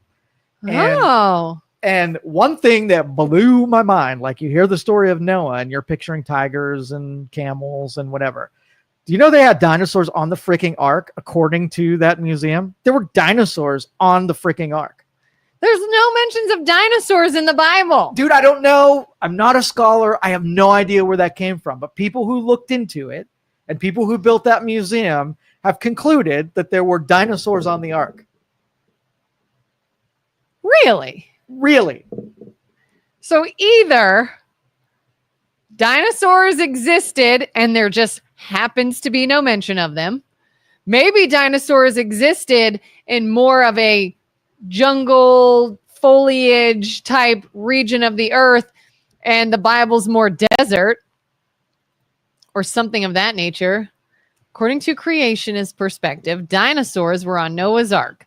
The Bible states that God instructed Noah to bring 2 of every kind of land animal onto the ark. Since dinosaurs are considered land vertebrates, they would have been included in this directive. Genesis 6:19-20 specifics that 2 of every kind of land vertebrate and 7 of some were to be brought onto the ark. Dinosaurs are classified. Yeah. Unless dinosaurs were gone before the people in the Bible. I have questions. Oh, Jeff says it's in Kentucky, not Tennessee. So thank you. Oh, I have questions. I have questions about this book. That's all I'm saying. I have questions. So speaking of catastrophic events. Yes. Not that this is a catastrophic event, but it could be for some. I need you to calm my nerves on a fear I'm having. Okay. And do you want me to go emotional Joe in helping you or logical Joe? Is this you want me to hear you out? And probably logical. Like I need to know if this is a possibility or not. Have you been through New Middletown lately? Yeah. So New Middletown, 170 in New Middletown has been under construction for the past year and a half or more. It's going to be under construction for another eternity, it feels like. And in the middle of this construction is the plaza. There's like Ace Hardware and a hair salon and the post office and a bank and everything, this plaza. And several weeks ago, they installed a giant propane tank, like real tall vertical propane tank. They put a fence around it. I'm assuming people could come and fill their propane tanks for whatever they need. And just feet away from this propane tank is a construction crew. Mm-hmm. And my first thought went, did we just put a bomb in the middle of the town? Oh my God. And I've said this forever. I'm like, why in God's name do you have an enormous propane tank in the middle of a parking lot where people driving around? Mm-hmm. Oh, because you got a chain link fence, I guess, to protect it. And there's construction drilling feet away. And what happened yesterday? They hit a gas line right there next to it, the construction crew. And my husband called me. He's like, I just wanted to call and tell you you're right. I think we just created a bomb. Luckily, thank God, knock on wood, nobody was hurt. Nothing actually exploded. One business nearby evacuated, they said, out of an abundance of caution. If I worked in any of those businesses, I'd be like, peace out. I am out of here. The moment someone said gas line. And now I am so scared that the city or the town installed a literal bomb right in the middle of the plaza. So first, let me rant about this. Okay. This is why Mythbusters existed. Yeah. It was such a good, let's science test this so that people won't be fearful. You watch a movie and somebody gets behind the stove and they take off the gas nozzle and they walk out and they flip a match over there and the whole house blows up. So it gives the idea that natural gas is so flammable that even when unpressurized, somehow gets enough pressure to fill the entire house as it's busting out of the seams In minutes. and in minutes, and you throw that in there, and then you just get a massive fireball and explosion. And in the movies, like you see the enemy and he's back there and there's a propane tank. So you shoot the propane tank and massive explosion where it's a big bomb. So everything you know about propane and natural gas explosions is what you learned in movies more than what the reality would. Hello. Yes. What about several months ago or last year when that house exploded and literally exploded? Yes. That keeps happening lately. It is possible, right? But it's not as easy. It's not as easy as movies would lead you to believe. Okay. Okay. As a kid, I used to shoot things all the time. We take 22s out in the backyard and whatever. So we're like, I'm going to get a gas can, fill it with gas, take it in the middle of the field and shoot it. And you shoot it, and then you just get gas that leaks out on the ground. And you're like, oh, that wasn't impressive. How do I really get it to blow up? So we had to keep ratcheting it up until we can get enough of combustion. Was the heat of the bullet going through it wasn't enough to ignite the fuel because number one, it wasn't. Gas is not great. It's great at burning, but it's not great at exploding unless it's mixed with air. Where were your parents? Yes, in my era, we were unattended for long periods of time. I was too, but I played hide and seek in the woods. I wasn't an arsonist. Now, I can't say that I ever tried to shoot a propane tank, right? But we did try or shoot one, but we did try to explode one by like throwing it off a cliff or throwing it against a tree or whatever. It was really hard to get one to explode. And they have those propane tanks in very rural areas where hunting happens. So I'm certain every once in a while somebody tinks one, right? And they don't blow up. They spout a hole. You lose $500 or $1,000 worth of propane, and you're really pissed off that somebody ruined your propane tank. You don't get massive explosions all the time. Now, is it possible? Certain circumstances, yeah, you don't want to go blow one up on purpose. I mean, in like a year, the bank downtown blew up. Yes. A house in wherever that was blew up. Yes. Heard of multiple explosions within 1 year. Yeah. So the fear of the explosion is warranted, right? Yeah. But the sensitivity to, driving down the road and seeing a massive distribution pro tank that's huge, thinking that there's a bomb sitting in my neighborhood, probably going to be okay. Probably. Like, what would have to happen to make struck gas leak and propane tank mix in the perfect storm of? So let's just say you had a leaking tank, like somebody just shot it. Now there's a hole in it. And then you see this pressure almost looks like a cloud of vapor coming out of it. If you were to walk up to that would ignite. That's no different than if you lit your grill, but in huge capacity. So you would get a fire on that.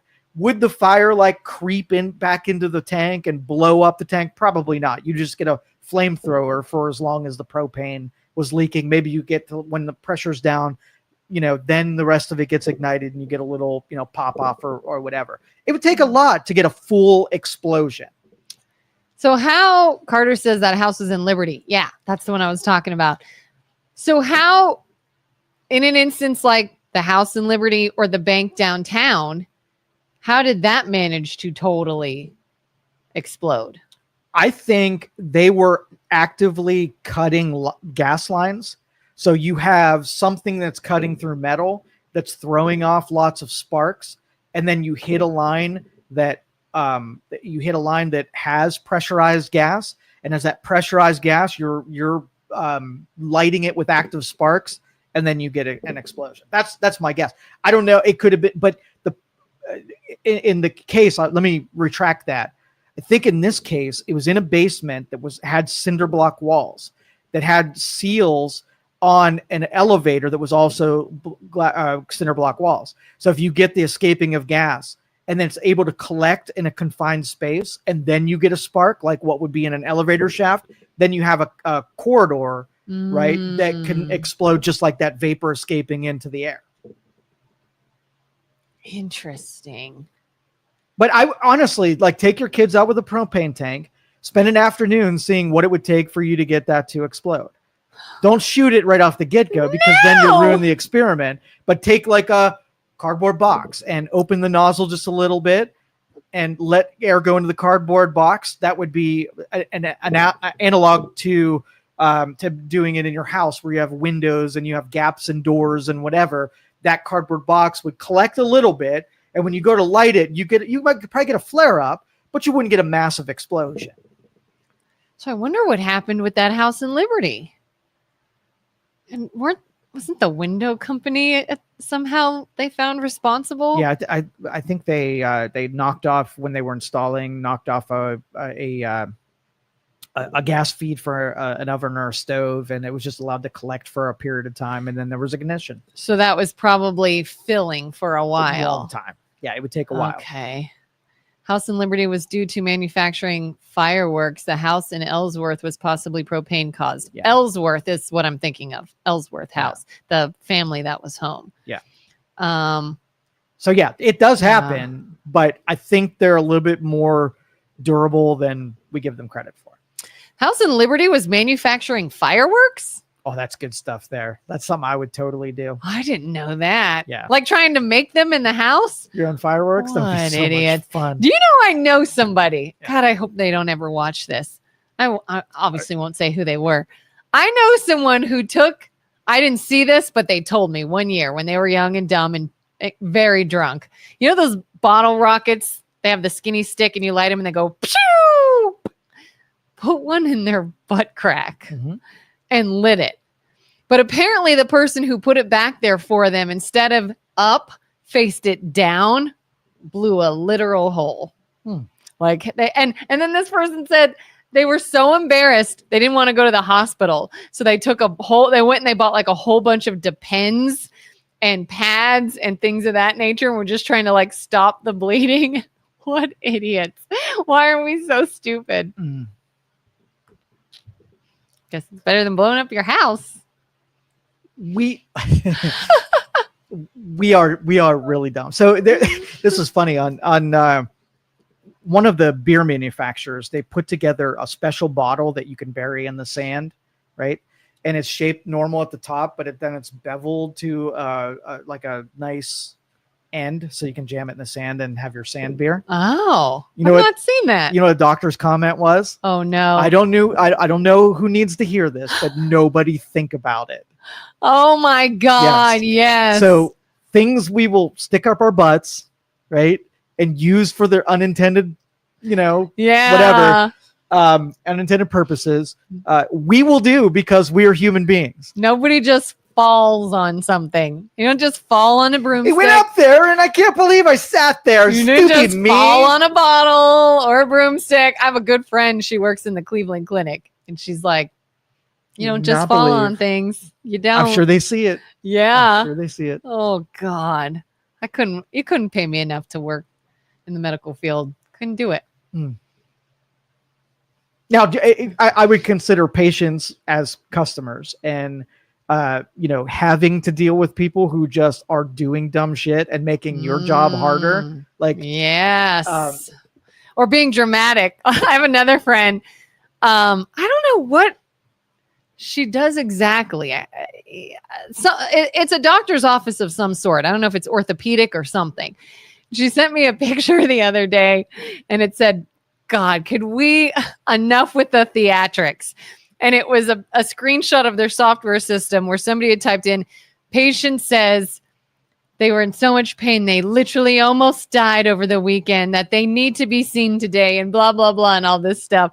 And I'm just like, yeah, I have seen, just like in any other business dealing with the public where people get a little ridiculous, the medical field. I can't even imagine the people that just want to, it's so horrific and so awful. And they're so dramatic that it's like, how do you know if it truly is or not?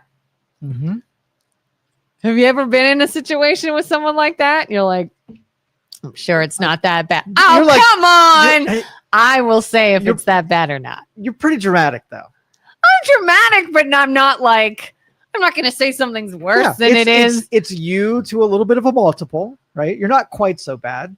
But yes, I deal with, in small doses, people that are dramatic all the time. I remember when I was in labor with my son, he came very fast. And so I was in a lot of pain.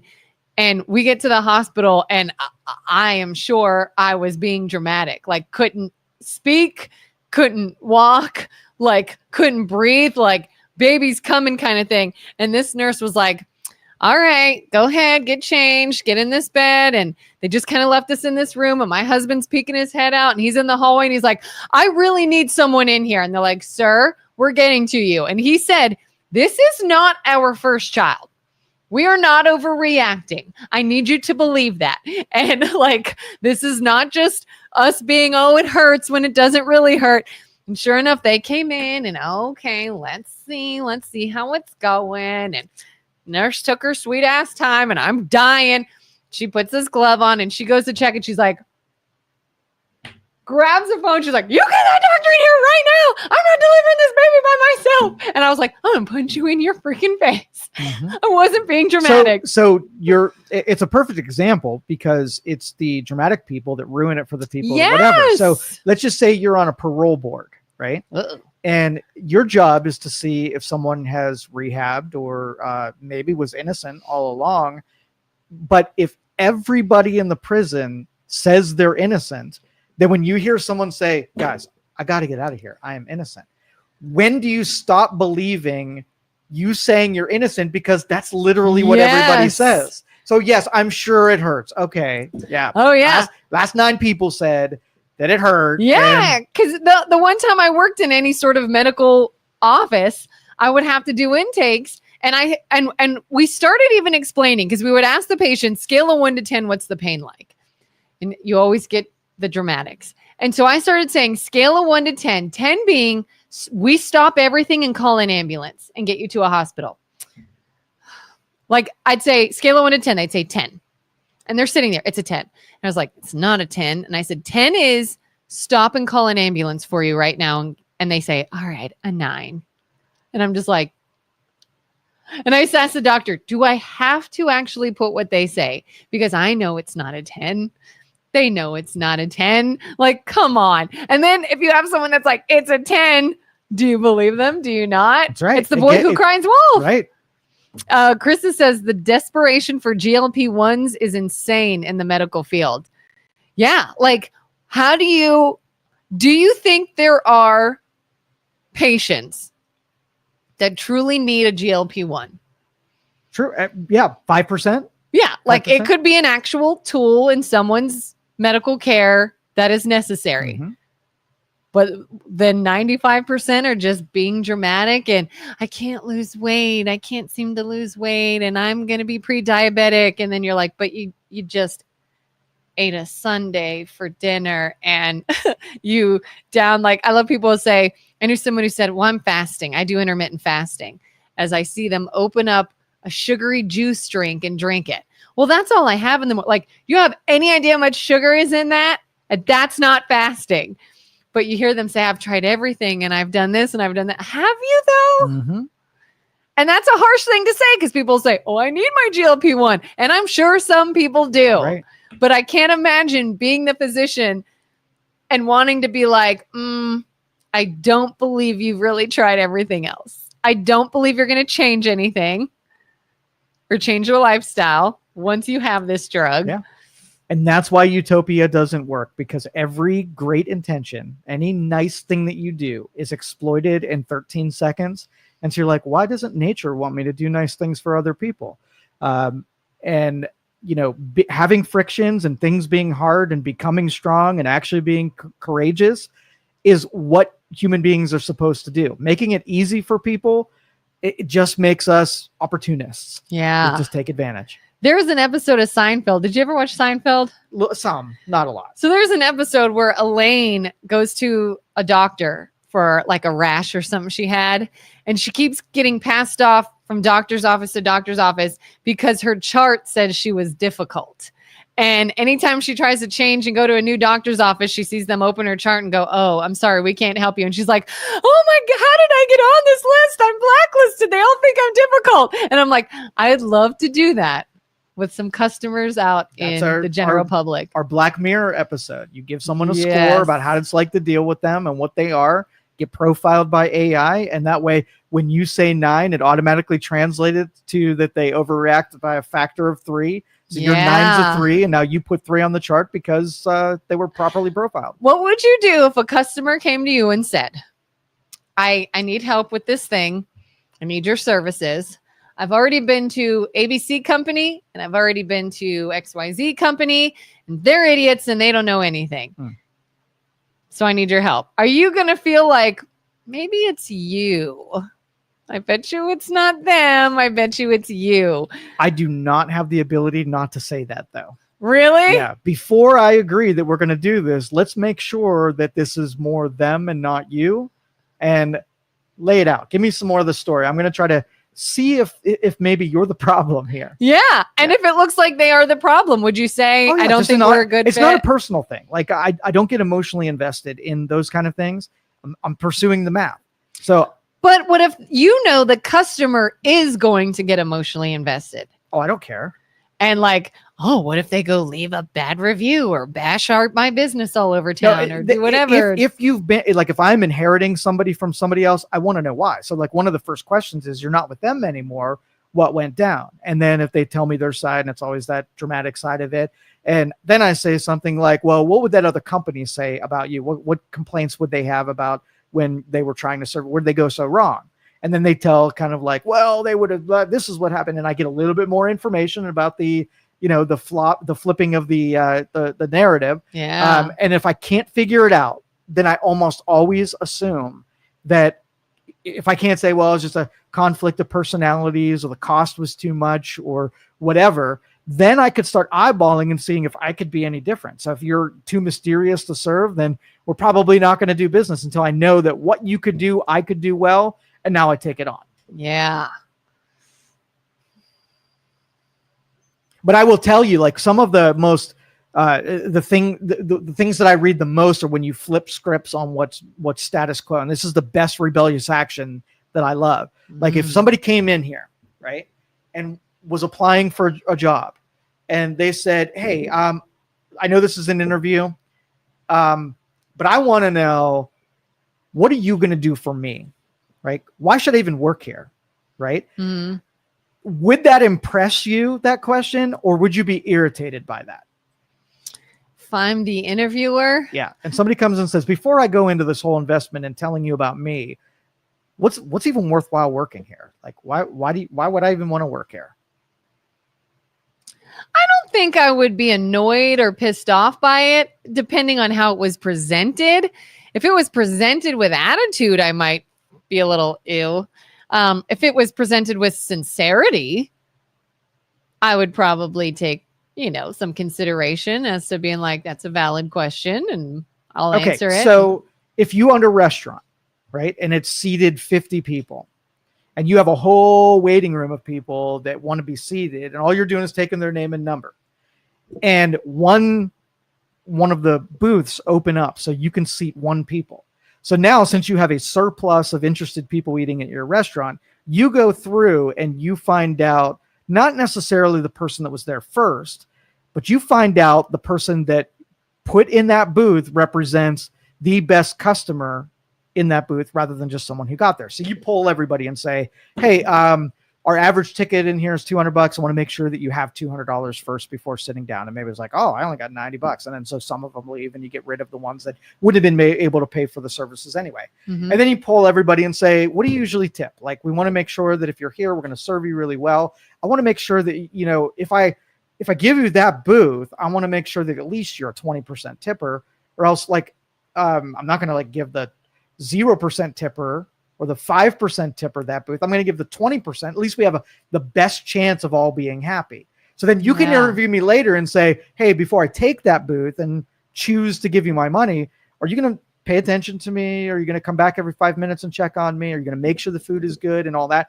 So you can interview each other and make sure that I'm going to be a good customer for the one booth that you have available, and you're going to be a good server and take everything that I want. Now we've got a really good agreement between two people. Yeah. I've actually, in an interview before, when I was interviewing for a position, if it seemed great, like, yeah, this seems great, this is a good thing, this might be a good fit, I will say, can you tell me why the person before me quit?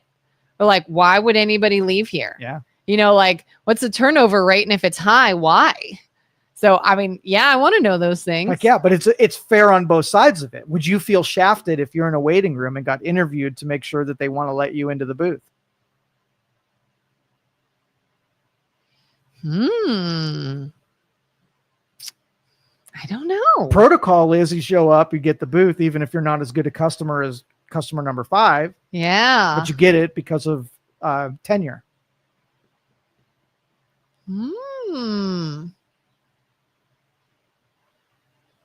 Yeah, and then what if my mom was out at a restaurant one time with her sister and a friend, and they were very put off by how pushy the server was to get out.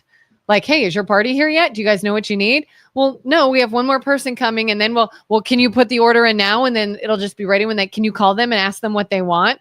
And they're like, what is your deal? And they were like, this server is so rude. But it was a very busy restaurant, a busy time of night. They needed to turn over tables, and that server was not hiding it at all. Like, get in and get out now. Yeah. As if you were the customer, would you be put off by that? Or would you be like, understandable, I better hurry up? Or would you be like, it's my Friday night. I came to sit and relax and talk and have drinks. Quit rushing me. I mean, it's not untruthful that the longer you sit there, the less money I'm going to make. So I have an incentive to get you out of there so somebody else could sit down. Unless you're repeatedly spending money. If you're filling in that gap, right? Yeah. And you're spending a lot of stuff and I know I can make it. Like, do you want the server when you walk in the door to say, oh God, this is going to be a money loser right here. They're not a good customer. So that would at least, but you got to incentivize both sides. So if you go to restaurants and you know you are competing against other people in the waiting room to be a better customer, right? Then don't you up your game so that you get a seat first if that's a priority for you? There's a bidding system like, hey, who's going to give 10%? Do I hear 15% tip? Do I hear 20, 30, right? Yeah. And then you can keep paying. Do you have little kids that are going to scream and be annoying? Right. Are you all adults at your table? Right. Are you going to limit yourself to eating and leaving and whatever, and let the servers place you based on who's going to be the best customer for that spot? Are you here just for a salad and water, or are you going to get drinks and appetizers? And you're getting the whole thing? Cool. Come with me. Yeah. And then let the servers pick the people they place in the booths that are valuable to them. Ooh, that's interesting. Mm-hmm. Yeah, because you always hear, like, I've heard people say, oh, if you can't tip so much % or more, then don't even go out. Why would you even go out to a restaurant? So it's sort of like a interview process. That's pushing on the status quo, or working salespeople against one another, right? Having a consumer be able to go up to a salesperson and to give their pitch, and then go up to a different salesperson and say, he just said this and whatever, right? And let them compete. Competition isn't the best feeling when you're being competed against. Yeah, but it's the most fair way of reaching that homeostasis, that middle part. Yeah. And I feel like I know nobody owes this, but I feel like the attitude that goes with it is important. If someone came in to my place of business and they're like, hey, it's between you and someone else, and I might go give them my business. What can you do for me? And I'm like, well, we'll do this, we do this, we do this, we do that. Well, I'm going to go see them too. All right, bye. Like, or if they're like, well, they're going to do this and they're going to be better. Like, to me, attitude matters. If it's like, oh, well, if you don't give me this, I'm taking my business elsewhere, then take it elsewhere. Like, but if it's multi-directional, like there's some things because they're just punk, right? That they're going to feel like it's off-putting because the customer's always right means that you get to not share details that you might make upset. So if you came into my restaurant and I'm going to say, hey, I want to let you know here, I want to know what's important to you so you can serve me well, or I can serve you well. Here's what's important to me so that you can serve me well. Do we have an agreement? Right. Depending on what I said, like, hey, I'd like to see 20 customers a night here. I make a lot in tips if I can get to 20. And so my average is like 45 minutes. So if we can get close to that, that'd make me really happy. And you can say something like, I like to be attended to, or I like to be left alone. And that would make me really happy. Now you're working on my behalf, trying to get in and out of there. I'm working on your behalf, trying to be attentive and then giving you what you ask. That's the perfect transaction, right? Yeah. We're not working against each other. We're both working on each other's wants. So in business, there's 3 models. right? And two of them are exploitative, and one of them is the way that everybody should happen. Okay.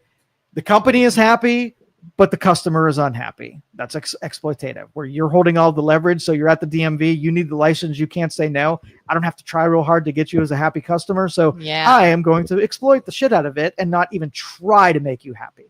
And then you have the customers happy, but the company is happy. Now you hold it over me. I have to serve you. Don't want to serve you. I'd fire you in 2 seconds of given the opportunity. But since you have the leverage on me, now you're happy and I'm very displeased. Versus the third honest one, you don't feel super high that you're getting the high point of the leverage on either side. So you don't feel like you're the one in a position of power. We're both in power. We both have an agreement what's going to make each other happy. Doesn't feel as good for either party, but both are made whole on the other side of the transaction. Is that kind of like, I've heard them say a good deal is when both people feel a little bummed out. Like you leave there feeling like, I had to give a little, but both of you do. So that's a good deal. My mentor said, you got to make sure that every deal leaves with all parties displeased or all parties pleased. It's never going to, you'll always be, if you did not do a good job, if you're the sucker at the table, but they're not going to feel good if they were the sucker at the table. Yeah. Everybody happy or everybody sad, no in between. Yep. I never understood that customers always right mindset. And I feel like people have like managers and owners that will do that. Like for a customer to be like, well, let me talk to your manager then, as though you're now in deep shit. Like, oh my God, talk to the manager. Like to me, that was such a ridiculous mindset. And I think that was more common back in the day, is them knowing, me talking to your manager, you're in trouble now. Nowadays, it's like, so what? Everybody says everybody's guilt. So my manager can tell you what I just told you. You know, like I had when I worked in that medical office one time, we had a really, really entitled patient who happened to be friendly with the owner, the doctor, and was just doing everything by the book, by the protocol. Here's a procedure. And he didn't like that. He wanted special treatment. I'd say, I'm sorry, I have to do this. And this is our procedure. And well, why don't I just call so-and-so him? And I said, okay, do you want a phone? Do you need the number? Because I know he's going to back me up. If you want to call someone in here to tell you what I just told you, gladly. I'd love for that to happen. But I guess in some businesses, it's not always the case. Because they don't care. You're assuming that that they just don't know that that's happening, right? And if they did, they'd just be, they would object. Yeah, absolutely. The entitlement. Oh, the nerve of people gets to me. All right, we're out of here. We're out of here. Same bad time, same bad place tomorrow. Make sure you join us. We'll catch you later. Have a great one. Bye. Thank you for listening to this show on Youngstown Studio. This is original Youngstown content. Feel free to share our videos and tell your friends about us. Don't forget to subscribe to our YouTube channel and follow us on Facebook.